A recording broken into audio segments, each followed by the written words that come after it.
हरिः ओम् श्री गुरुभ्यो नमः हरिः ओम् ॐ पार्थाय प्रतिबोधितां भगवता नारायणेन स्वयं व्यासेन ग्रथितां पुराणमुनिना मध्ये महाभारतम् अद्वैतामृतवर्षिणीं भगवतीम् अष्टादशाध्यायिनीम् अम्ब त्वामनुसन्दधामि भगवद्गीते भवद्वेषिणीम् नमोऽस्तु ते व्यासविशालबुद्धे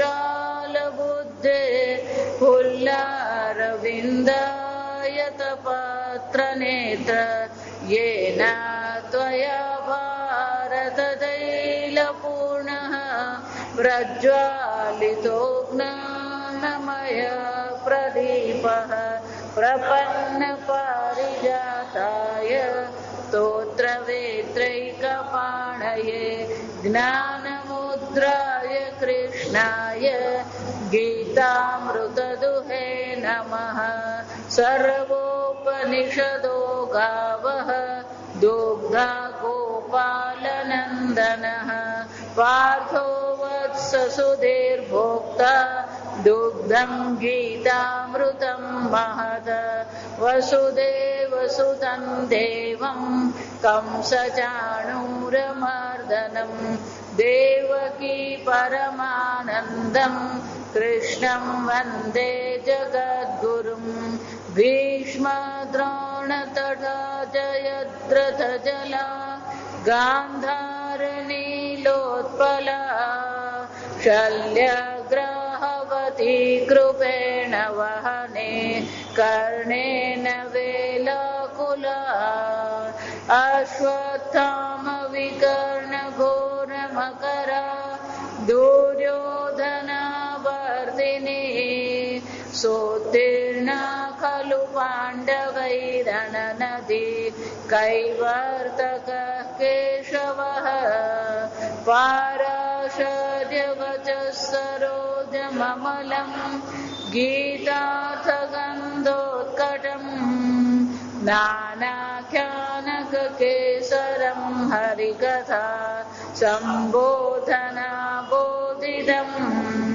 लोके सज्जनषट्पदैर्हरः प्रेपीयमानं मुदा भूयाद्भारतपङ्कजं कलिमल प्रध्वंसिन श्रेयसे मूकं करोति वाचालं पङ्गुं लङ्घयते गिरिं यत्कृपातमहं वन्दे परमानन्दमाधवं यं ब्रह्मा वरुणेन्द्ररुद्रमरुतः स्तुन्वन्ति दिव्यैस्तवैः वेदैः साङ्गपदक्रमोपनिषदैः गायन्ति यं सामगाः ध्यानावस्थिततद्गतेन मनसा पश्यन्ति यस्यान्तन्न विदुःसुरासुरगणाः देवाय तस्मै नमः।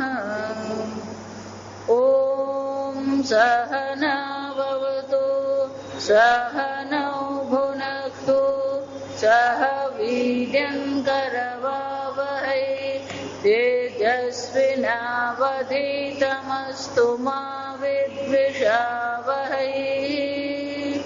ॐ शान्ति शान्ति शान्ति। श्लोक नंबर 19। यस्य सर्वे समारंभाः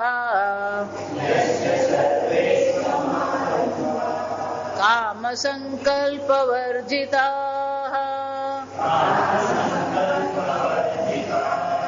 ज्ञानाग्निदग्धकर्माणम् તમાહુઃ પંડિતં બુધાઃ ત્યક્ત્વા કર્મફલાસંગમ નિત્યતૃપ્તો નિરાશ્રયઃ કર્મણ્યભિપ્રવૃત્તોપી નૈવ કિંચિત કરોતિ સઃ નિરાશીર્યત ચિત્તાત્મા ત્યક્ત સર્વ પરિગ્રહઃ શારીરં કેવલં કર્મ કુર્વન્નાપ્નોતિ કિલ્બિષં કુર્વન્નાપ્નોતિ કિલ્બિષં યસ્ય સર્વે સમારંભાઃ કામ સંકલ્પ વર્જિતાઃ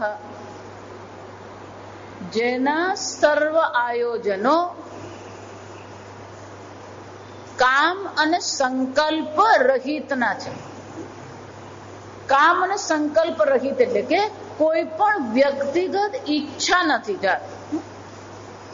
એનો પોતાનો વ્યક્તિગત કોઈ સ્વાર્થ નથી અને હું સુખી થાવ એવો પણ કોઈ સંકલ્પ નથી. અને એટલે મને શું કહેવાય? કામ સંકલ્પ વર્જિતાઃ. પણ કે આવું કેવી રીતે થાય? કોઈ ઈચ્છા જ નથી, સુખી થવાની એને ઈચ્છા નથી, કોઈ સંકલ્પ જ એના મનમાં નથી.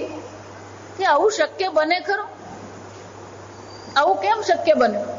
જ્ઞાનાગ્નિદગ્ધ કર્માણમ.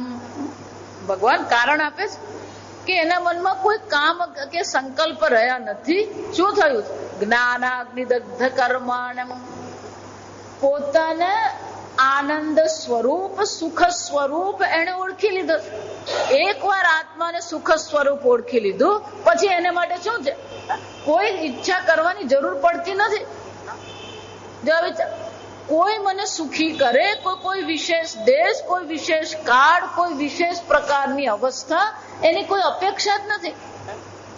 જ્ઞાન એને કહેવાય કે જે કોઈ પણ પ્રકારની અપેક્ષા રહિત હોય. દેશ હોય, કાળ હોય, વસ્તુ હોય, વ્યક્તિ હોય, પરિસ્થિતિ હોય, કોઈ પણ પ્રકારની અપેક્ષા નથી. આપણે દુઃખી થઈએ છીએ કારણ કે આ બધા પ્રત્યે આપણી પાસે શું છે? અપેક્ષા છે. આપણે આ બધાની અપેક્ષા ના દેશ કેવો હોવો જોઈએ, એટલે કે આપણે જ્યાં રહીએ છીએ એ કેવું હોવું જોઈએ, સ્થાન કેવું હોવું જોઈએ, કાળ કેવો હોવો જોઈએ, વાતાવરણ કેવું હોવું જોઈએ, આ બધી અપેક્ષા છે. જેને પોતાને સુખ સ્વરૂપ ઓળખી લીધું, આ પૂજ્યમાનમ અચલ પ્રતિષ્ઠા. જેની પ્રતિષ્ઠા કેવી છે? અચળ પ્રતિષ્ઠા છે. ક્યાં? પૂર્ણતામાં. જેમ પેલો સમુદ્ર પોતાની પૂર્ણતામાં અચળ પ્રતિષ્ઠા રાખે છે, એ જ રીતે આ જ્ઞાની પણ કેવો છે? પૂર્ણ રીતે. શાંતિમાં આપનોતિ. એને જ શાંતિની પ્રાપ્તિ થઈ શકે. અને એટલે ભગવાન કહે છે આ જ્ઞાન છે, પણ આ જ્ઞાન જે છે જો સમજ. પણ જ્ઞાન કહેવાને બદલે ભગવાને શું કીધું? જ્ઞાનાગ્નિ. આ જ્ઞાન રૂપી અગ્નિ છે. તો કે અગ્નિના બે સ્વભાવ છે. ઉષ્ણતા એટલે કે દહન ક્રિયા એ અગ્નિનો સ્વભાવ છે. પણ અગ્નિનો બીજો સ્વભાવ છે પ્રકાશ. તો કે જ્ઞાન રૂપી જે અગ્નિ છે એ આત્માનું જેવું સ્વરૂપ છે એવું એ પ્રકાશિત કરે છે, પ્રગટ કરે છે. જ્ઞાન શું કરે છે? આ જ્ઞાન આત્માના સ્વરૂપને પ્રકાશિત કરે છે. આ ઓરડામાં ધારો કે અંધારું હોય તો અહીંયા બધા બેઠા છે, અહીંયા બધી વસ્તુઓ છે, પણ કોઈ વસ્તુ આપણને દેખાતી નથી.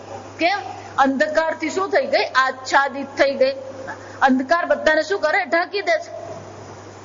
પ્રકાશ કરવામાં આવે તો પ્રકાશ શું કરે? આ બધી વસ્તુ ઉત્પન્ન થઈ પ્રકાશથી. સમજ. પ્રકાશ તો માત્ર જે જેવું છે એવું શું કરે? પ્રકાશિત કરી દે. એ જ રીતે આ બ્રહ્મ વિદ્યા છે, આત્મજ્ઞાન જે છે શું કરે? આત્માનું જેવું સ્વરૂપ છે એ જ પ્રકારથી એને એ પ્રકાશિત કરે છે. પણ પણ પેલું બીજું પણ કામ કરે છે જ્ઞાન. જો આ સમજો, આ જ્ઞાન રૂપી અગ્નિ જે છે એ બીજું એક કામ આપણને કરી આપે. શું કરી આપે? દગ્ધ કર્માણમ. આમ જ્ઞાન રૂપી અગ્નિ છે એ સ્વરૂપને પ્રકાશિત કરે છે અને શું કરે છે? દહન ક્રિયા પણ એનો સ્વભાવ છે. કર્માણમ દગ્ધ. જે પણ કઈ આપણા ખાતામાં કર્મ પડેલા છે સર્વ કર્મને શું કરી દે છે?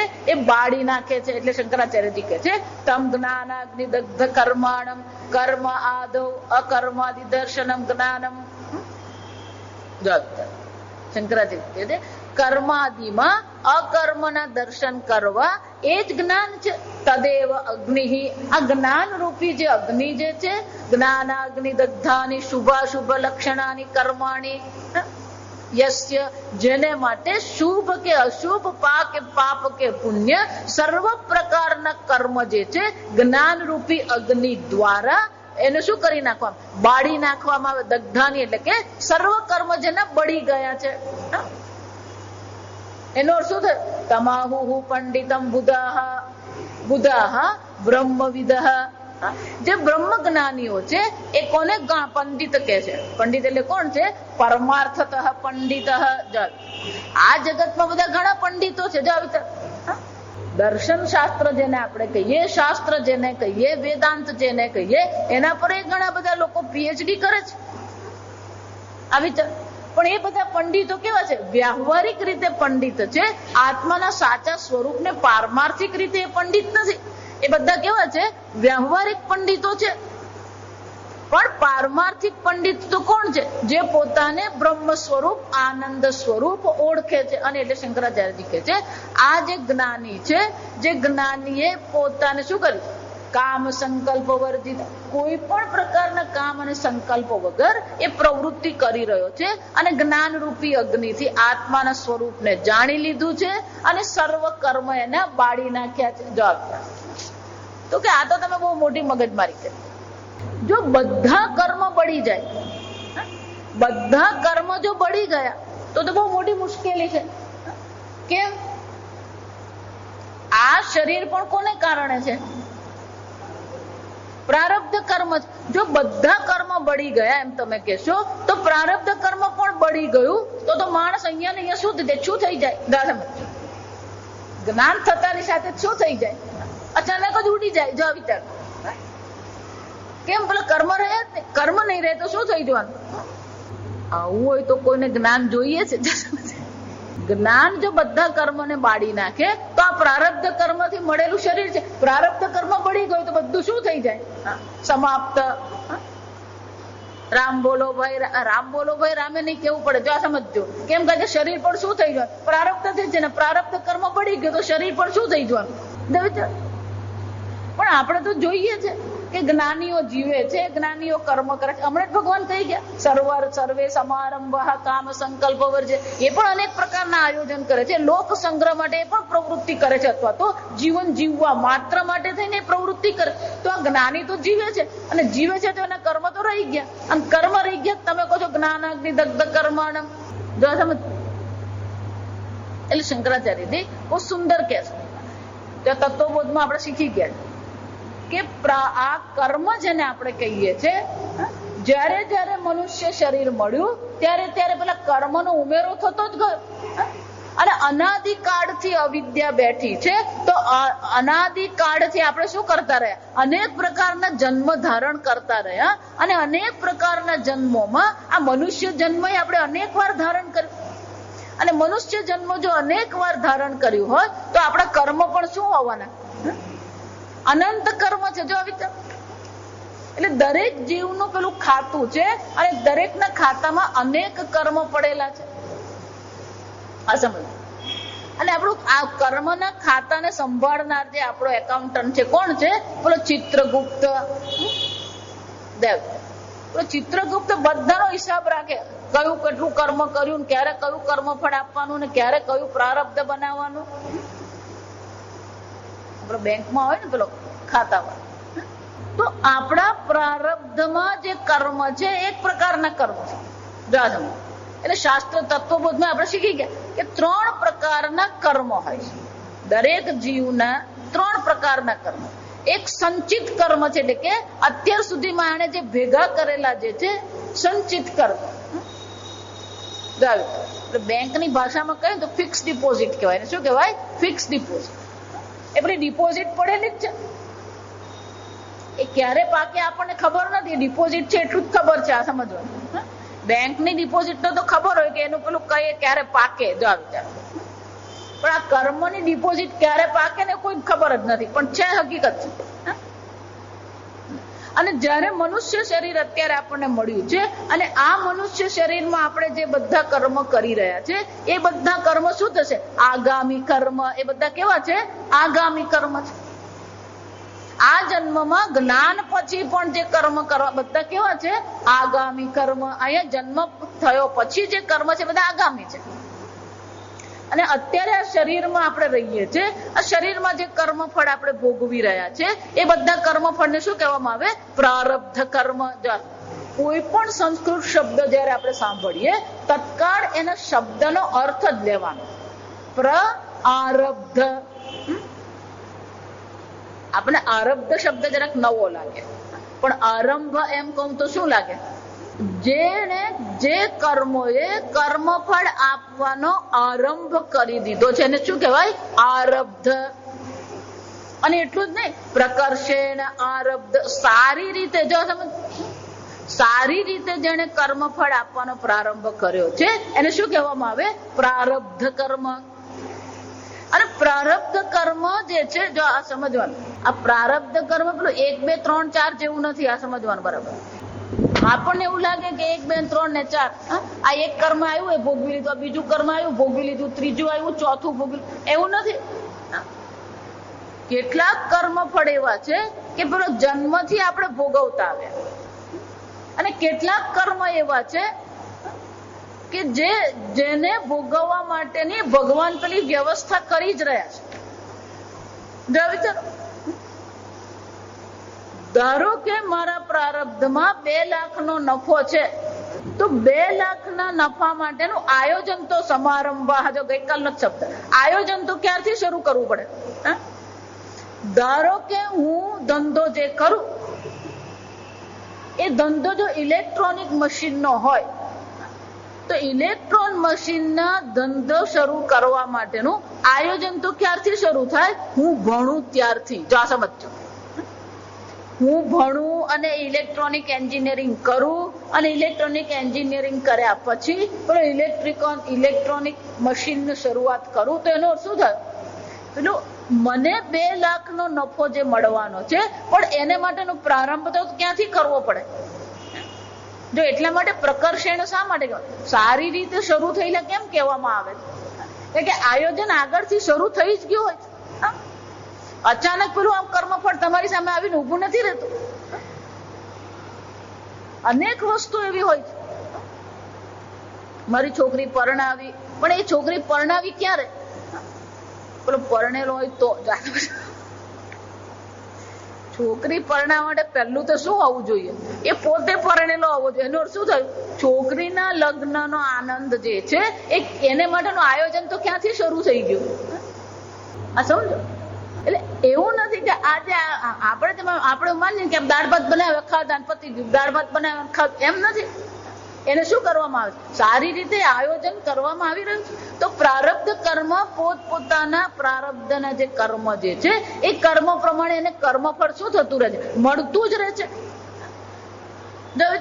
અંગ્રેજીમાં બહુ સરસ શબ્દ અનફોલ્ડિંગ કહેવાય. અને અંગ્રેજીમાં શું કહેવાય? અનફોલ્ડિંગ. અનફોલ્ડ કરવું એટલે શું છે? પેલું પ્રારબ્ધ કર્મ તો બની ગયું, પણ એના કર્મફળ શું થાય છે? ધીરે ધીરે ખુલતા જ જાય. અનફોલ્ડ કરવું એટલે શું છે? એ ધીરે ધીરે પેલો ડબ્બો ખુલતો જાય, અને જેમ ડબ્બો ખુલતો જાય ને એમ આપણને કર્મફળ મળતા જાય. તો કર્મફળનો પ્રારબ્ધ કર્મ જે છે એ પ્રારબ્ધ કર્મ જે છે એ પ્રારબ્ધ કર્મનો આ જ્ઞાનાગ્નિથી નાશ થતો નથી. સમજવા તો કે પ્રારબ્ધ કર્મનો નાશ કેમ થતો નથી? મુક્ત ઈશુવત. મુક્ત ઈશુવત. ઈશુ એટલે તીર, મુક્ત એટલે છોડેલ. જ્યાં સુધી તીર તમારા ધનુષ્ય પર છે ત્યાં સુધી બરાબર, પણ એક વાર તીર છૂટ્યું પછી શું છે? તીર છૂટ્યા પછી એને કોઈ અટકાવી શકે નહીં. એ જ રીતે એકવાર કર્મએ કર્મફળ આપવાનો પ્રારંભ કરી લીધો પછી એને અટકાવવું શું છે? અશક્ય છે. અને એટલે ભગવાન કહે છે કે ભલે જ્ઞાન રૂપી અગ્નિથી બધા કર્મ એને બળી ગયા છે, પણ પેલું પ્રારબ્ધ કર્મ બળતું નથી. પ્રારબ્ધ કર્મ તો શું થશે? એ ભોગવીને જ બળે છે. તો પ્રારબ્ધ કર્મ રહી જશે તો શું થશે? આ શરીર રહેશે. જો આ સમજ બરાબર સમજ. સંચિત કર્મ એના બળી ગયા. આ જન્મમાં જ્ઞાન પહેલાના જે આગામી કર્મ છે એ પણ શું થઈ ગયા? બળી ગયા. ત્યાં સાંભળજો બરાબર. જ્ઞાન થયા પછી હું કરતા નથી એ જ્ઞાન હોવાથી જ્ઞાન પછી એ જેટલા પણ કર્મ કરે છે એ કર્મ એને મળશે ખરા? ત્યાં સાંભળજો બરાબર. ધારો કે ટ્રેનમાં બધા જઈ રહ્યા છે, અચાનક કોઈક બાળકને તકલીફ થવા માંડી, તાવ આવવા માંડ્યો અને ખેંચાવા માંડ્યો. એટલે પેલી મમ્મી, ઓ ભાઈ કોઈ ડોક્ટર અહીંયા હોય તો આવો. તો કોણ જવાબ આપશે? મને કહો. તમે ને ઉઠીને જઈએ ને, લાવ ભાઈ હું દવા કરું. આપણે દવા કરીશું? રાત પડી ગઈ છે, બધા સુઈ ગયા છે, છોકરો બીમાર પડી ગયો, મમ્મી બૂમ મારે, આ ડબ્બામાં કોઈ ડોક્ટર છે? તો જવાબ કોણ આપવાનું? ડોક્ટર હોય તે. જો સમજ બરાબર સાંભળો. એ જ રીતે જે પોતાને જીવ માને છે, જે પોતાને ભોગતા માને છે, જે પોતાને કર્તા માને છે, તો આ કર્મ જે છે એ કોને પકડી શકે? જે કર્તા છે, જે ભોગતા છે. પણ જે પોતાને કર્તા ભોગતા માનતો નથી, જે પોતાને અકર્તા અભોગતા આત્મા ઓળખે છે, તો એ કર્મ કરશે ખરો. પણ કર્મને વળગવા માટેનું કોઈ કેન્દ્ર છે ખરું? ત્યાં નથી. એનો અર્થ શું થાય? જ્ઞાન થયા પછી કર્મ તો થશે, પ્રવૃત્તિ તો છે, પણ એ કર્મ શું થવાના? એને સ્પર્શતા નથી, કારણ કે પોતાને કરતા માનતો નથી. જો આ સમજ. પણ એનો અર્થ એવો નથી કે કર્મ બધા નિષ્ફળ ગયા. કોઈ કર્મ નિષ્ફળ જતું નથી, એનું પ્રયોજન છે જ. ગઈકાલે મેં કહ્યું એમ કે સમારંભનો અર્થ શું થાય? સારી રીતે વ્યવસ્થિત રીતે આયોજન કરવામાં આવ્યું છે, પણ એ કર્મફળ એને મળતું નથી. આ સમજ. એનો અર્થ શું થાય? સંચિત કર્મ બળી ગયા, અત્યાર સુધીના કરેલા કર્મ પણ બળી ગયા, પ્રારબ્ધ કર્મ એ ભોગવે છે, અને હવે જ્ઞાન થયા પછી જે કર્મ કરે છે એ કર્મ એને મળતા નથી. જો આ સમજ. એટલે મુંડક ઉપનિષદમાં બહુ સુંદર કહેવામાં આવ્યું કે જો જ્ઞાની જે કર્મ કરી રહ્યો છે, આ શાસ્ત્ર અધ્યયન કરાવવું, લોક કલ્યાણના કર્મ કરવા, આ બધા પુણ્ય કર્મ કહેવાય. જો આ સમજ. તો આ બધા જે પુણ્ય કર્મ કરી રહ્યા છે, તો એ પુણ્ય કર્મ છે તો ખરા જ. ભલે એના ખાતામાં રહ્યું છે, ખાતું રહ્યું જ નથી. પેલું ઋષિકેશનું દ્રષ્ટાંત જ યાદ રાખવાનું આપણે. આ ઋષિકેશમાં બધા સાધુ મહાત્માઓ હોય, એ લોકોને દાન દક્ષિણા મળતી હોય એટલે પેલા બેંકમાં ખાતા ખોલાવેલા હોય, બેંકમાં ખાતું ખોલાવે. આ સમજ. એટલે ત્યાં નિયમ છે. ઋષિકેશ, કાશી, હરિદ્વાર, આ જ્યાં બધા મહાત્માઓ જ્યાં છે ને, ત્યાં બેંકમાં આ બધા નિયમો છે કે જો 1 વર્ષ સુધી પેલા સાધુ મહાત્મા એ બેંકના એકાઉન્ટમાં કઈ લેવડ દેવડ કરે નહીં, એટલે સાધુ મહાત્માએ જે એડ્રેસ લખેલું એના પર એ લોકો પોસ્ટકાર્ડ મોકલે. એક પોસ્ટકાર્ડ મોકલે, પેલો બીજો પોસ્ટકાર્ડ મોકલે, ત્રીજો પોસ્ટકાર્ડ મોકલે, દર મહિને પોસ્ટકાર્ડ મોકલે. પછી પેલો ત્યાંનો જે પટાવાળો હોય એને ત્યાં પેલા સાધુ મહાત્માના એડ્રેસ પર મોકલાવે. જા સાંભળજો, આ બહુ મજાનું. પછી પેલો ત્યાં જઈને પૂછે કે ભાઈ બાબા કે વો તો કુંભ મેલે મેં ગયે. કુંભ મેળો ક્યાં છે? તો કે નાસિકમાં. કુંભ મેળો 4 મહિના ચાલે. જા સમજ. અને આપણે જેમ જેમ 4 ધામ જવું હોય ને, આપણે અહીંયાથી સીધા પેલા ઋષિકેશ જઈને ઋષિકેશ થી 4 ધામ પહોંચે. મહાત્માને એવું કોઈ ઉતાવળ હોય નહીં. આ સમજ. એટલે કુંભ મેળામાં જવું હોય ને, એ કુંભ મેળામાં પેલા રસ્તામાં પેલું અયોધ્યા જઈ આવે, પછી ત્યાં ભલી ભલી જગ્યા ઓમકારેશ્વર, પેલા 15 દિવસ ઓમકારેશ્વર રહેશે, પછી 15 દિવસ અહીંયા ફરતા ફરતા ક્યાં પહોંચે? મંડળી હોય. જો આ સમજ. એટલે ફરતા ફરતા પેલા નાસિક પહોંચે. નાસિક પહોંચે પેલો 3 મહિના કુંભ મેળો ચાલે, એટલે 3 મહિના ક્યાં રહે? નાસિકમાં. પછી નાસિક માંથી નીકળે તો સીધા ત્યાં પહોંચી નહીં જાય, પાછા ફરતા ફરતા શું થતો હોય? એટલે ધારો કે જો પેલો ને એમ કહેવામાં આવે કે મહારાજ તો કુંભ મેળામાં ગયા, એટલે પેલો ક્લાર્ક સમજી જ જાય આ સમજવા કે હવે 2-4 મહિના સુધી મહારાજ આવવાના નથી. જો આ ઋષિકેશમાં એવું, હરિદ્વારમાં એવું, પ્રયાગમાં એવું. પ્રયાગમાં જો કુંભ મેળો લાગ્યો હોય તો કુંભ મેળામાંથી બધા મહાત્મા કાશી જાય. કાશી જઈને વળી પાછા 10-15 દિવસ ત્યાં રહે અને પછી પોતપોતાના સ્થાને જાય. એટલે સરકારે એવો નિયમ બનાવ્યો કે જો સાધુ મહાત્મા 2 વર્ષ સુધીમાં આવે નહીં તો શું કરી દેવાનું? ખાતું શું કરી દેવાનું? અને અંગ્રેજીમાં કહેવાય કે ખાતાનું ક્લેમ કરવા વાળો કોઈ નથી, એનો દાવો કરવા વાળો કોઈ રહ્યું જ નથી. તો પછી ખાતાને શું કરી દેવાનું હોય? બંધ જ કરી દેવાનું. અને મહાત્માના ખાતામાં જેટલા પૈસા હોય ને બધા પૈસા કોના તિજોરીમાં જાય? આ સરકારની તિજોરીમાં જાય. જો સમજો એ જ રીતે કર્મ થઈ રહ્યા છે પણ પેલો કરતા નથી, એટલે શું થશે? નમામ કર્માણી લિંપંતી. આ મારા કર્મ છે એવો એ દાવો કરતો જ નથી. અને જો એ દાવો કરતો નથી તો એ કર્મ એના ખાતામાં પડવાના જ નથી. જો આ વિચાર. એટલે મુંડક ઉપનિષદ બહુ સુંદર કહે છે કે કર્મ થઈ રહ્યા છે એટલે કર્મના સિદ્ધાંત પ્રમાણે કર્મ તો છે જ, આ સમજ. અને જ્ઞાની છે છતાં પણ ક્યારેક કોઈક એવી પરિસ્થિતિ આવી ગઈ અને ક્યારેક કોઈક પાપ કર્મ જાણતા અજાણતા થઈ શકે, આ વિચાર. તો એના કર્મ કેવા છે? પાપ અને પુણ્ય બંને પ્રકારના કર્મ છે. તો શાસ્ત્ર એવું કહે છે કે જે જ્ઞાનીની સેવા કરે છે એ જ્ઞાનીને શું થાય છે? આ બધા પુણ્ય કર્મ જ્ઞાનીએ જે કરેલા હોય એ પુણ્ય કર્મ કોને મળે? જે જ્ઞાનીની સેવા કરે. પણ જે જ્ઞાનીને દુઃખી કરે, જ્ઞાનીની નિંદા કરે, એને શું મળે છે? આ જ્ઞાનીને બધા પાપ કર્મ આવીને વળગે. જો આ વિચાર. એટલા માટે આપણા શાસ્ત્રમાં લખેલું છે કે સાધુ મહાત્માની ક્યારેય નિંદા ટીકા નહીં કરવાની. કારણ કે એ જ્ઞાની છે કે નથી જ્ઞાની આપણને ખબર જ નથી. અને આપણી પાસે કોઈ ફૂટપટ્ટી કે માપદંડ નથી કે જેનાથી આપણે કહી શકીએ કે આ જ્ઞાની છે ને આ જ્ઞાની નથી. જો આ વિચાર. પણ જ્ઞાનીની સેવા કરીએ તો જ્ઞાની જે કોઈ પુણ્ય કર્મ કરી રહ્યા છે એ કર્મફળ આપણને મળે. આ સમજ. પણ એને પોતાને તો એ કર્મ મળતા જ નથી. આ સમજો કેમ? કારણ કે એ એની પાસે પેલું કર્તૃત્વ નામનું કેન્દ્ર છે જ નહીં કે જ્યાં આવીને કર્મ વળગી શકે. તો એનો અર્થ શું થયો? જ્ઞાનાગ્નિ દગ્ધ કર્માણમ. જ્ઞાન રૂપી અગ્નિથી એના સંચિત અને આગામી કર્મ પણ બળી ગયા અને નવા કર્મ પણ શું છે? ઉત્પન્ન થઈ શકતા નથી. શાસ્ત્ર એને માટે બીજું દ્રષ્ટાંત આપે. આપણો દગ્ધ શબ્દ છે ને, આ દગ્ધ શબ્દ છે, દગ્ધ એટલે બળે. આ 2 પ્રકારથી દગ્ધ કહેવાય. ધારો કે મગના દાણા છે, મગના દાણાને હું શેકું તો એ પણ શું કહેવાય? દગ્ધ બીજ. એને શું કહેવાય? દગ્ધ બીજ ન્યાય.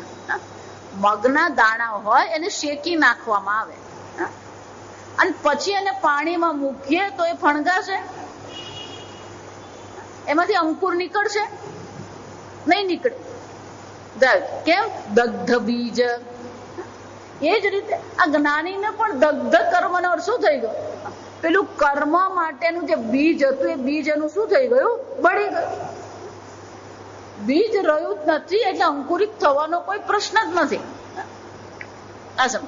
એટલે શંકરાચાર્યજી બહુ સુંદર ચર્ચા કરે કે જો જ્ઞાની છે લોક કલ્યાણના કર્મ કરે છે અથવા તો જીવન માત્રાર્થમ, આપણે ગઈકાલે જીવન જીવવા પૂરતો જે કર્મ કરે છે, આ શરીરને ટકાવવા પૂરતા ક્યાં તો એ કર્મ કરે છે અથવા તો લોક કલ્યાણની પ્રવૃત્તિ કરે છે. પણ કે કોણ પ્રવૃત્તિ કરે ને કોણ નિવૃત્તિ કરે? જો આ વિચાર આપણે પ્રશ્ન આવે.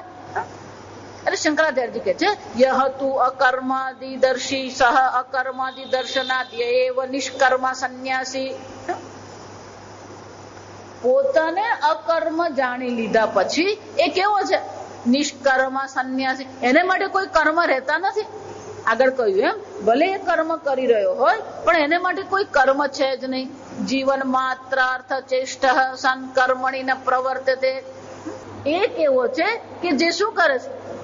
જીવન માત્રાર્થ ચેષ્ટા, જીવન જીવવા માટેના જેટલા પણ આવશ્યક ચેષ્ટા કે ક્રિયાઓ જે છે એટલું જ એ કરે છે.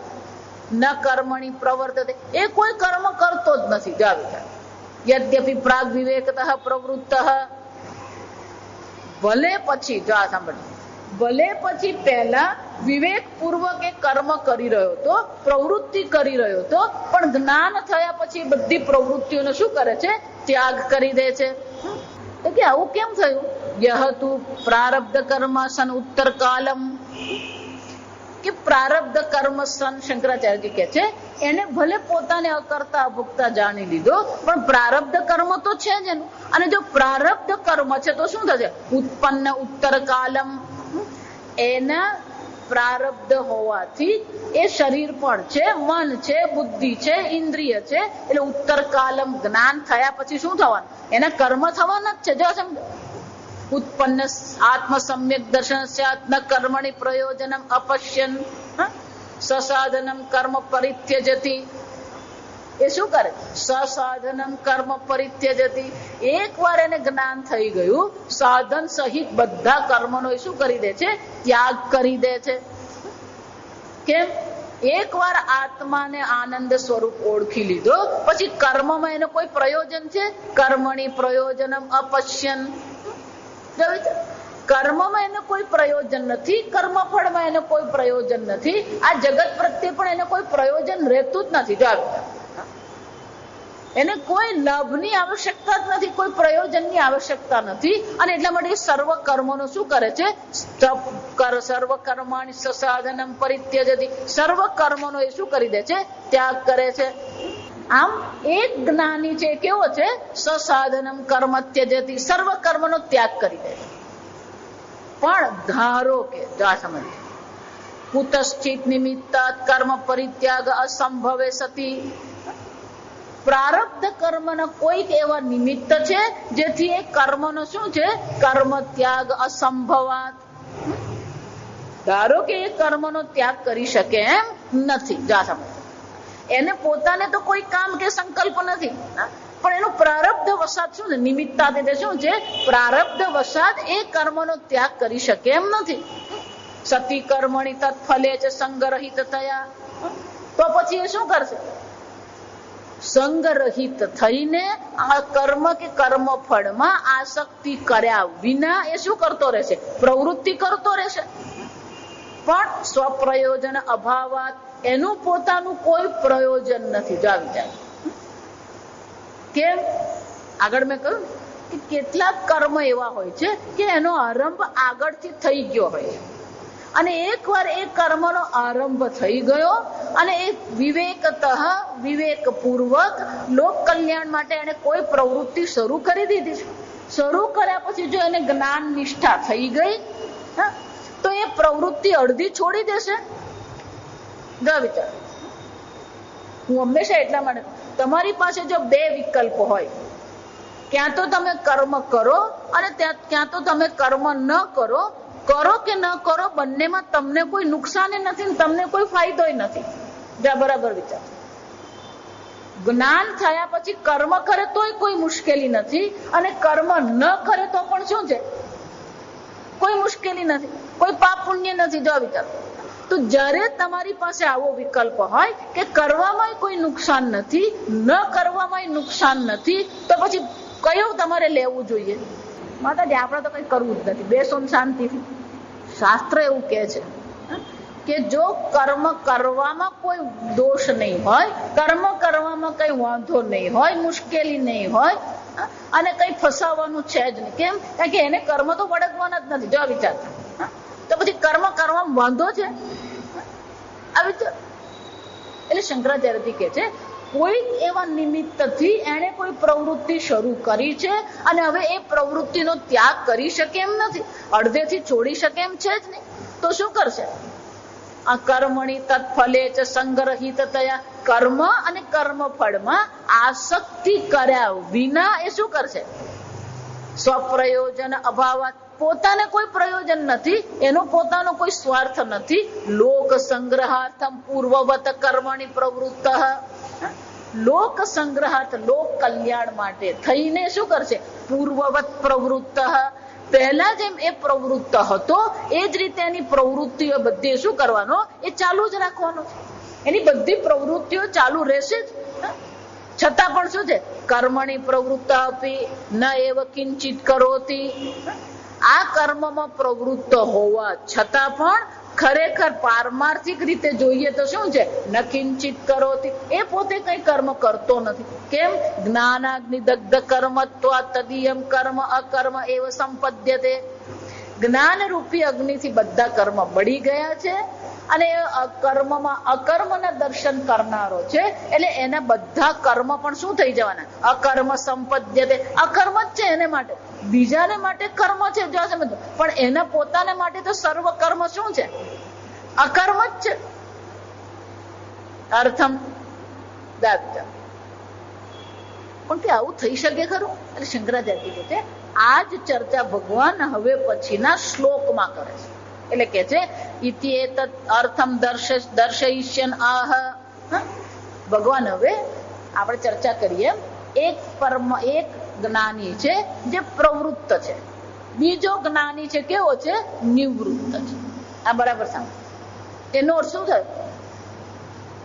પ્રવૃત્તિ અને નિવૃત્તિ જ્ઞાનીનો નિર્ણય કરી શકે નહીં, અને જ્ઞાની પોતે પણ નિર્ણય નહીં કરે કે મારે પ્રવૃત્ત થવું છે કે નિવૃત્ત થવું છે. પ્રારબ્ધ જે પ્રકારે એની સામે આવે છે, પ્રારબ્ધમાં કર્મ કરવાનું આવ્યું તો એ શું કરતો રહેશે? કર્મ કરતો રહેશે. અને પ્રારબ્ધ પ્રમાણે કર્મ નથી કરવાનું તો એ શું કરશે? એટલે શાસ્ત્ર એવું કહે છે કે જો પ્રારબ્ધ અનુરૂપ, એને શાસ્ત્રમાં બે રીતે કહેવાય. એક છે એને ઈશ્વર ઈચ્છા કહેવાય. પ્રારબ્ધ કર્મ એટલે કે ઈશ્વર ઈચ્છા. પ્રારબ્ધ બનાવનાર કોણ છે? ઈશ્વર છે. તો કે ઈશ્વર ઈચ્છાથી એની સામે પ્રવૃત્તિ માટે કોઈ નિમિત્ત ઉભું થયું તો એ શું કરશે? પ્રવૃત્તિ કરશે.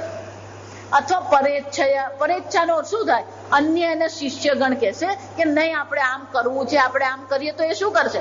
ના નહીં પાડે. જો આમ ક્યાં તો ઈશ્વર ઈચ્છાથી, ક્યાં તો પરેચ્છાથી એ શું કરતો રહેશે? પ્રવૃત્તિ કરે છે.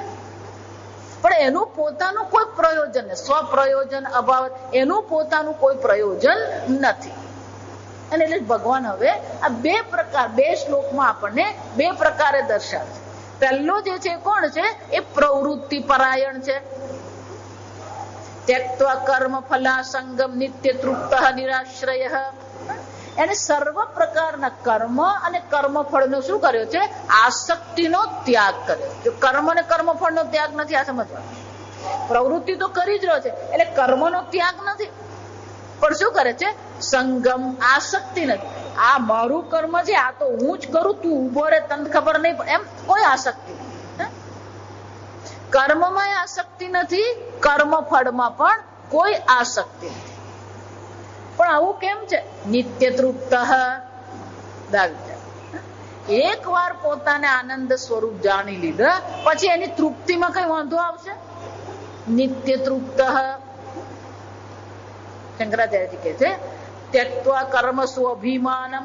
કર્મમાં કોઈ એને અભિમાન નથી. જો આ વિચાર, આ મેં કર્મ કર્યું, હું એટલે વારંવાર કહું, ક્યારેય જ્ઞાન થાય પછી જ કર્મમાં અભિમાન એમ નહીં. અજ્ઞાની અવસ્થામાં કર્મમાં અભિમાન કરવા જેવું છે જ નહીં. આ સમજ.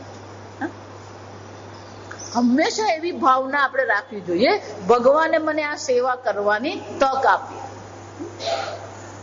અર્જુનને ભગવાન સ્વયં કહે છે નિમિત્ત માત્ર ભવ શબ્દ સાચી. અર્જુન, તારે તો યુદ્ધ કરવામાં શું કરવાનું છે? નિમિત્ત બનવાનું. ભગવાને યુદ્ધ માટે અર્જુન તને નિમિત્ત બનાવ્યો છે, તો નિમિત્ત બનીને તું શું કરતો રે? આ યુદ્ધ કર્મ કરતો રે. તો અર્જુનને જે ભગવાન કહી રહ્યા છે એ જ વસ્તુ ભગવાન કોને કહી રહ્યા છે? આપણને પણ કહી રહ્યા છે. કે આપણે પણ નિમિત્ત બનીને આપણે આપણી સામે જે પણ કોઈ પ્રકારના કર્મ આવે, જે પરિસ્થિતિ ઊભી થાય અને પરિસ્થિતિને અનુરૂપ જે પણ કોઈ કર્મ કરવાના છે આપણે શું કરતા રહીએ. જો આ સમજ. પણ ક્યાંય કોઈ શું છે? અભિમાન નહીં. કર્મ શું અભિમાનમ તક્ત્વા. કર્મમાં એને કોઈ અભિમાન નથી.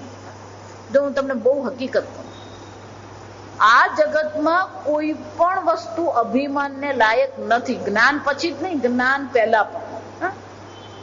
તમે જયારે કર્મ કરો છો તો એ તમને એમ લાગે છે કે મેં કર્મ કર્યું. હમણાં જ કોકનું એમ કહ્યું, આટલું જરા કામ કરી આવતું ને, આ મારાથી ખાટલામાં ઉઠાવે એવું જ નથી, તમે ક્યાં કામની વાત કરો. શું થયું? એવો તાવ આવેલો છે ને, ખાટલામાંથી ઉઠાય એવું છે જ. એનો અર્થ શું થયો? શરીરમાં તાવ આવ્યો, શરીર ઢીલું પડ્યું એટલે તમારું શું થઈ ગયું? ભલે ને તમારે ગમે એટલે સંકલ્પ હોય ને, ગમે એટલી ઈચ્છા હોય ને, ગમે એટલો નિશ્ચય કરો, એનો અર્થ શું થાય? તમારા સંકલ્પ માત્રથી, તમારા નિશ્ચય માત્રથી કર્મ થતા નથી. આ સમજ ભગવાન આગળ 18મા અધ્યાયમાં કહેશે કે કોઈ પણ કર્મ પાછળ 5 પંચૈતાની કારણાની, આ કર્મ માટે શું છે? 5 કારણ છે. અધિષ્ઠાનમ, અધિષ્ઠાન એટલે કે આ શરીર. એક શું છે? આ શરીર છે. અધિષ્ઠાનમ કર્તા છે, કર્તા એટલે તમે જીવ. ઇન્દ્રિયાણી દશૈકમ છે, આ 10 ઇન્દ્રિયો, 5 જ્ઞાનેન્દ્રિય, 5 કર્મેન્દ્રિય. પૃથક ચેષ્ટાની, આ પ્રાણની ચેષ્ટા ચાલી રહી. આ પ્રાણ, 4 પ્રાણ શું થઈ રહ્યા? પ્રાણ, અપાન, સમાન અને વ્યાન. આ પ્રાણ શું થયા? 4 પ્રાણ શું છે? ચેષ્ટા કરી રહ્યા. હૃદય ચાલી રહ્યું છે, ફેફસા ચાલી રહ્યા છે, પેટમાં પાચન થઈ રહ્યું છે અને સંપૂર્ણ શરીરમાં લોહીનું પરિભ્રમણ થઈ રહ્યું. પૃથક ચેષ્ટા એને કહેવાય. દૈવમ ચ પંચકમ, અને દૈવમ મને કહો, અધિષ્ઠાન એટલે શરીર. શરીર તમે બનાવ્યું. પૃથક ચેષ્ટાઓ, પ્રાણની પૃથક ચેષ્ટાઓ દ્વારા આ શરીર ચાલી રહ્યું છે. તો પ્રાણનું નિયંત્રણ તમે કરો છો. સુઈ ગયા પછી શ્વાસ ચાલે છે, સુઈ ગયા પછી હૃદય ચાલે છે, સુઈ ગયા પછી પેટમાં પાચન થઈ રહ્યું છે. તમે તો આરામથી શું કરો? દૈવમ છે. દૈવમ એટલે શું છે? જે પરિબળ પર તમારું નિયંત્રણ નથી, પણ કર્મફળ ઉત્પન્ન કરવા માટે એ મુખ્ય કારણ છે. દૈવમ એટલે કે આ બધા જે પરિબળો છે, બહારના જે પરિબળો છે, દેવતાઓ જે છે, એ બધાને દૈવમ કહેવાય. ઇન્દ્રિયાણી દશૈકમ છે, આ 10 ઇન્દ્રિયો છે.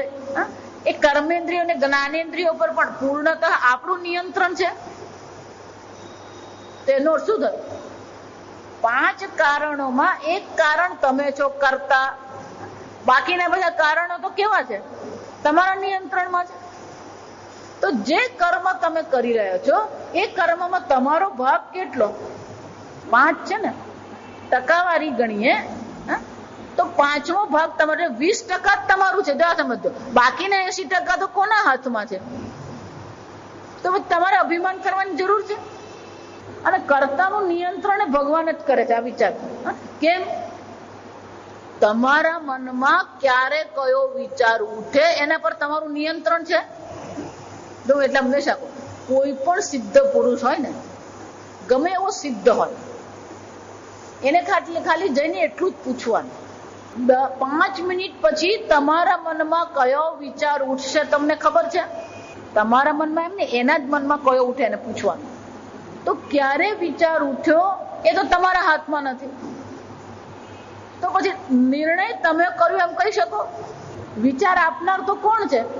ભગવાન છે. જો વિચાર, અને એટલે શંકરાચાર્ય શું કહે?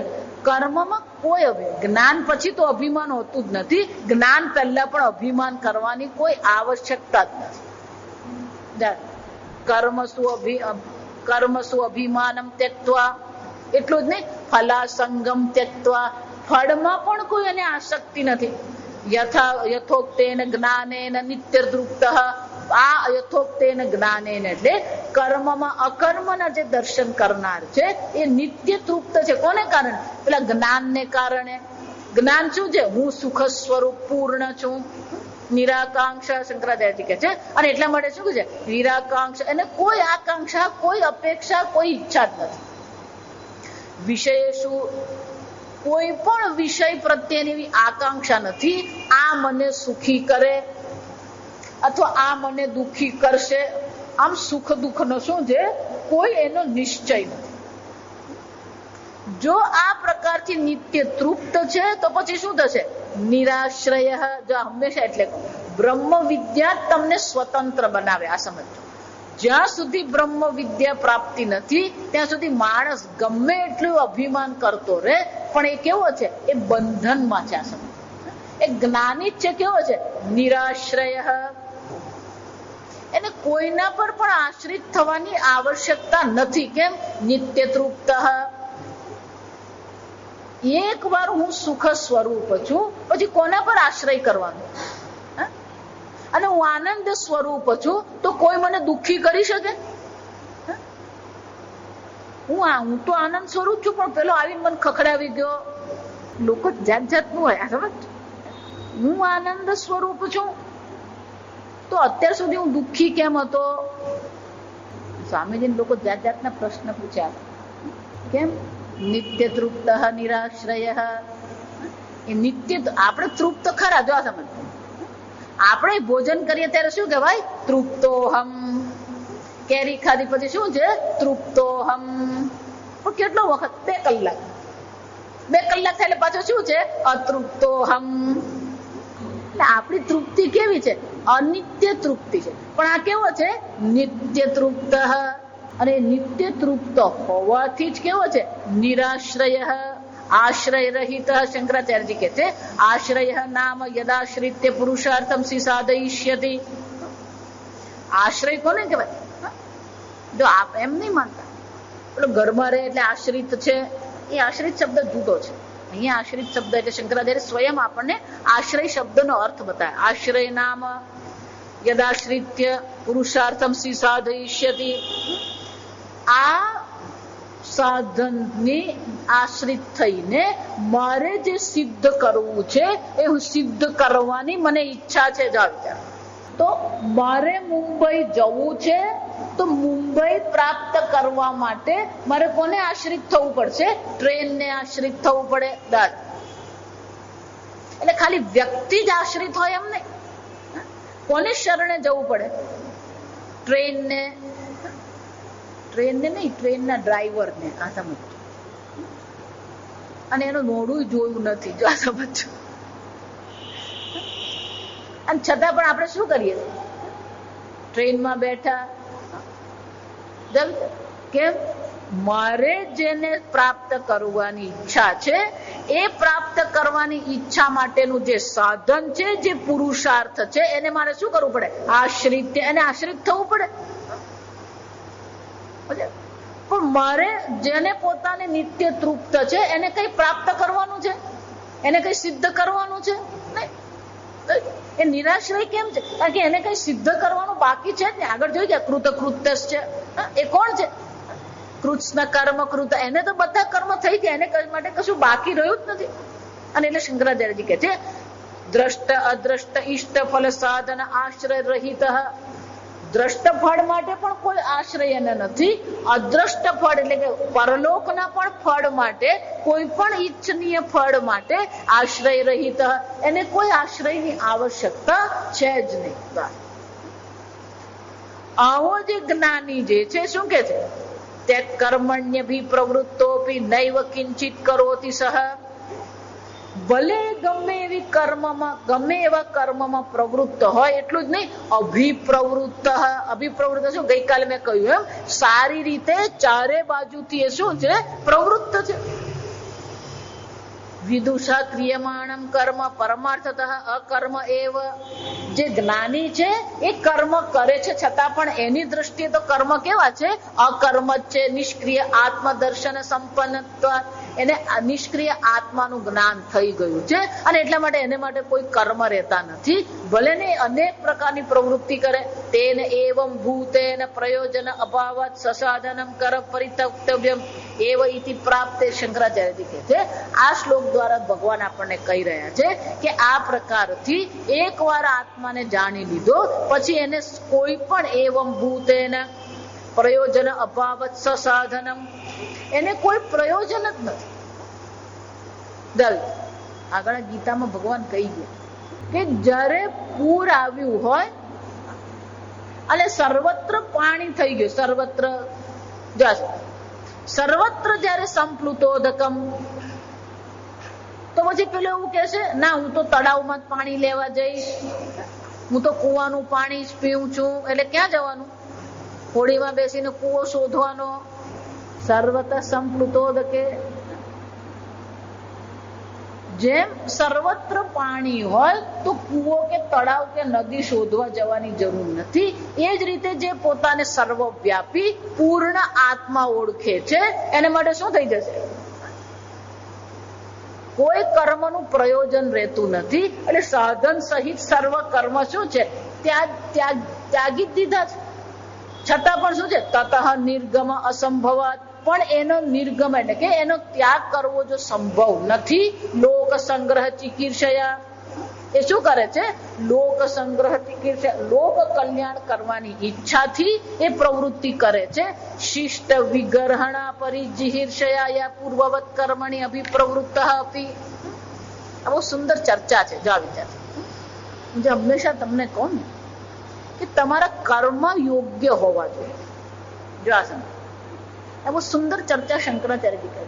એક તો લોક કલ્યાણ માટે કર્મ કરે છે, અથવા તો શિષ્ટ વિગર્હણ પરિજિહીર્ષયા. શિષ્ટ એટલે કે શિષ્ટ જન જે છે, વિગર્હણ વિગર્હણ એટલે નિંદા. આપણું કર્મ એવું હોવું જોઈએ નહીં જેને કારણે શિષ્ટ જનને નિંદા કરવાની તક મળે. વિચાર.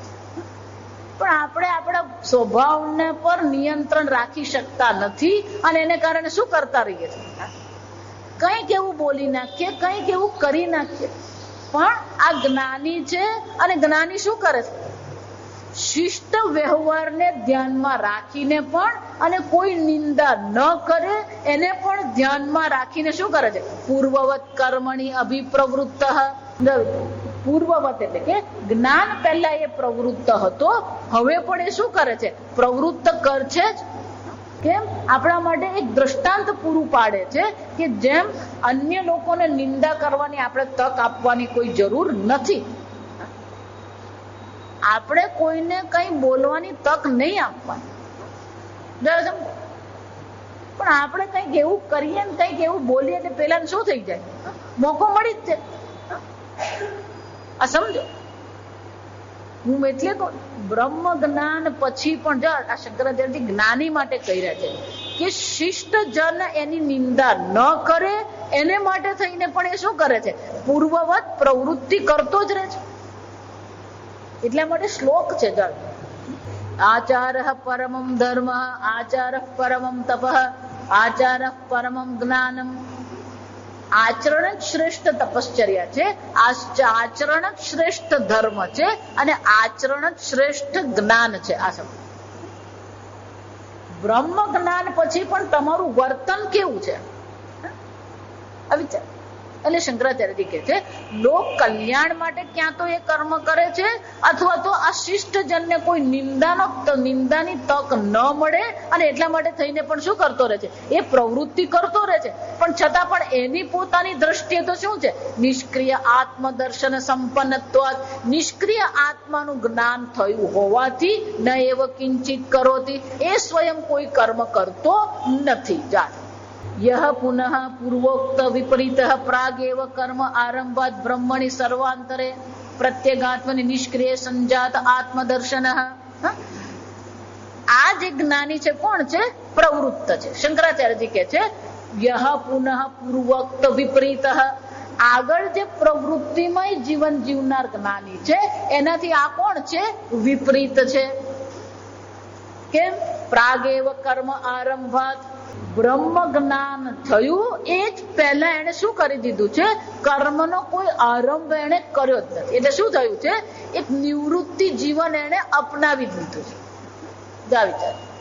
જો જ્ઞાન પહેલા જ એને નિવૃત્તિ પરાયણ જીવનનો આરંભ કરી દીધો છે. બ્રહ્મણી સર્વાંતરે પ્રત્યેગાત્મની નિષ્ક્રિય સંજાત આત્મદર્શન. અને આ બધું છોડ્યા પછી એ પ્રત્યેક આત્મા જે છે એ બ્રહ્મ સ્વરૂપ છે. એ પ્રકારથી એની નિષ્ઠા ત્યાં થઈ ગઈ છે. એને આ પ્રકારથી સંજાત આત્મદર્શન, આ પ્રકારથી એને આત્મજ્ઞાન થયું. તો પછી શું કરશે? જ્ઞાન પહેલા જો એને નિવૃત્તિ સ્વીકારી લીધી છે, તો જ્ઞાન પહેલા નિવૃત્તિ જો સ્વીકારી લીધી હોય અને જ્ઞાન થયા પછી એ પ્રવૃત્ત થશે ખરો? એટલે શંકરાચાર્યજી કહે છે સહદ્રષ્ટ અદ્રષ્ટ વિષયાશિ વિવર્જિતતયા દ્રષ્ટ અદ્રષ્ટાર્થે કર્મણી પ્રયોજનમ અપશ્યન. એને દ્રષ્ટ કે એટલે કે આ જગતની અંતર્ગત એને કોઈ પ્રયોજન દેખાતું નથી. અદ્રષ્ટ એટલે કે પરલોકના પણ કોઈ ઈષ્ટ જે ભોગ જે છે, ઈચ્છનીય જે વિષયો છે, એમાં પણ એને કોઈ પ્રયોજન દેખાતું નથી. અને એટલા માટે શું છે, આશી વિવર્જિતયા, એને કોઈ આશા નથી મને આ કર્મ ફળ મળે અથવા મને સ્વર્ગની પ્રાપ્તિ થાય, મને બ્રહ્મલોકની પ્રાપ્તિ થાય, બ્રહ્મલોકના ભોગ મને મળે, આવી કોઈ આશા એના મનમાં છે જ નહીં. તો પછી શું થશે, દ્રષ્ટ અને અદ્રષ્ટ પ્રાપ્ત કરાવનાર જે સર્વ કર્મ છે એ સર્વ કર્મમાં એ શું જોઈએ છે, પ્રયોજનમ અપશ્યન સાધનમ કર્મ સંન્યસ્ય, સાધન સહિત બધા કર્મનો એ શું કરી દે છે, ત્યાગ કરી દે છે. શરીર યાત્રા માત્ર ચેષ્ટ યતિ, તો એ શું કરશે, જ્ઞાનનિષ્ઠ, એ જ્ઞાનનિષ્ઠ છે, યતિ છે, પણ શરીરને ટકાવવા માટેના જ કર્મ એ કરે છે, બાકીના બધા કર્મનો એને શું કરી દીધો, ત્યાગ કરી દીધો. ઇતિ એવમ અર્થમ દર્શયતુમ આહ, આ અર્થને દર્શાવવા માટે જ ભગવાન હવે પછીનો શ્લોક કહે છે, નિરાશીર્યત ચિત્તાત્મા ત્યક્ત સર્વ પરિગ્રહ, સર્વ પ્રકારના પરિગ્રહનો એને ત્યાગ કરી દીધો છે. કોઈ પ્રકાર નિરાશી, કોઈ પ્રકારની આ જગત કે પરલોકમાં માટે એને કોઈ આશા રહી નથી. કેમ, યત ચિત્તાત્મા, એને પોતાના મન પર નિયંત્રણ પ્રાપ્ત કરી લીધું છે. કેવલમ શારીરમ કેવલમ કુર્વન્નાપ્નોતિ કિલ્બિષમ, ફક્ત શારીરમ કેવલમ કર્મ એટલે કે આ શરીર ટકાવવા માત્ર એ કર્મ કરે છે, બીજા કોઈ એ કર્મ કરતો જ નથી. આપણે હવે પછી મળીશું ને ત્યારે વિસ્તારથી આ ચર્ચા કરીશું કે શાસ્ત્રમાં પ્રવૃત્તિ પરાયણ જ્ઞાનીઓ પણ છે, નિવૃત્તિ પરાયણ જ્ઞાનીઓ પણ આપણને જોવા મળે જ છે. પણ એ નિવૃત્તિ પરાયણ જ્ઞાની હોવા છતાં પણ એ શરીરને ટકાવવા માટે જ કર્મ કરે છે, છતાં પણ એને કોઈ પાપ લાગતું નથી. જો સમજો કેમ, જો આપણે જોઈ કે ત્રીજા અધ્યાય કે આ જગતમાંથી આપણે લઈએ છે તો આપવું એ પણ શું છે, જો અને ન આપે તો ભગવાન શું કહે, અગાયુ ઇન્દ્રિય રામ, તો કે આ જ્ઞાની પણ આ જગતમાંથી લઈ રહ્યો છે, પણ એ પોતે તો કોઈ પ્રવૃત્તિ કરતો નથી, એ ચૂપચાપ બેસી રહે છે, તો કે એને પાપ લાગશે. ભગવાન શું કે છે, કિલ્બિષમ ના આપનોતી. કેમ, કારણ કે એ પોતાને અકર્તા અભોગતા જાણે છે, અને એટલા માટે એને કોઈ પ્રકારનું પાપ લાગતું નથી. એ ફક્ત શું કરે છે, નિવૃત્તિ પરાયણ જીવન એ જીવે છે. આમ બે પ્રકારથી, અને બંનેનો નિર્ણય જ્ઞાની સ્વયં નથી કરતો, એનું પ્રારબ્ધ નક્કી કરે. આટલું સમજો. એના પ્રારબ્ધમાં જો લોક કલ્યાણ છે તો શું કરવાનો, એ લોક કલ્યાણ કરશે. જો એના પ્રારબ્ધમાં કોઈ લોક કલ્યાણ નથી તો એ શું કરવાનું, એ ચૂપચાપ બેસીને પોતાના સ્વરૂપમાં એ સ્થિત રહે છે. આવજો. અને એટલા માટે ભગવાન કહે છે પ્રવૃત્તિ પરાયણ જીવન હોય, એટલે કે ધારો કે ગ્રહસ્થ પણ હોય, જ્ઞાની થઈ ગયું તો શું કરવાનું, એની જવાબદારી નિભાવશે. જેમ જનક આદિ જો વિચાર નિવૃત્તિ પરાયણ છે, સુખદેવ આદિ જે છે તો નિવૃત્તિ પરાયણ છે, તો નિવૃત્તિ જીવન જીવશે. જનક આદિ જે જ્ઞાનીઓ છે પ્રવૃત્તિ પરાયણ જ્ઞાન પહેલા હતા, તો પછી પણ શું કરવાના, એ પ્રવૃત્તિ પર. એનો અર્થ શું થાય, પ્રવૃત્તિ અને નિવૃત્તિથી આપણે નક્કી કરી શકીએ નહીં કે આ જ્ઞાની છે કે અજ્ઞાની. પ્રારબ્ધ જે પ્રકારથી એની સામે પરિસ્થિતિ લાવે એને અનુરૂપ જ. એટલા માટે શાસ્ત્રમાં એવું કહેવાય, પ્રારબ્ધાય સમર્પિતમ સ્વવપુ. જ્ઞાની કોને કહેવાય, જેણે પોતાના શરીર, મન, ઇન્દ્રિયને કોને સમર્પિત કરી દીધા છે, પ્રારબ્ધને જ સમર્પિત. પ્રારબ્ધ પ્રમાણે જે આવે છે એ પ્રકારે જીવન જીવે છે. ઓમ સ્વસ્તિ પ્રજાભ્ય પરિપાલયન્તામ ન્યાયેન માર્ગેણ મહિમ મહેશાઃ ગોબ્રાહ્મણેભ્યઃ શુભમસ્તુ નિત્યં લોકા સમસ્તા સુખિનો ભવન્તુ કાલે પૃથ્વી સસ્યશાલિની દેશોऽયં ક્ષોભરહિતઃ બ્રાહ્મણા સन्तુ નિર્ભયાઃ ઓમ સર્વેષાં સ્વસ્તિર્ભવતુ સર્વેષાં શાંતિર્ભવતુ સર્વેષાં પૂર્ણં ભવતુ સર્વેષાં મંગલં ભવતુ सर्वे भवन्तु सुखिनः सर्वे सन्तु निरामयाः सर्वे भद्राणि पश्यन्तु मा कश्चित् दुःखभाग् भवेत् असतो मा सद्गमय तमसो मा ज्योतिर्गमय मृत्योर्मा अमृतङ्गमय ॐ पूर्णमदः पूर्णमिदं पूर्णात् पूर्णमुदच्यते पूर्णस्य पूर्णमादाय पूर्णमेवावशिष्यते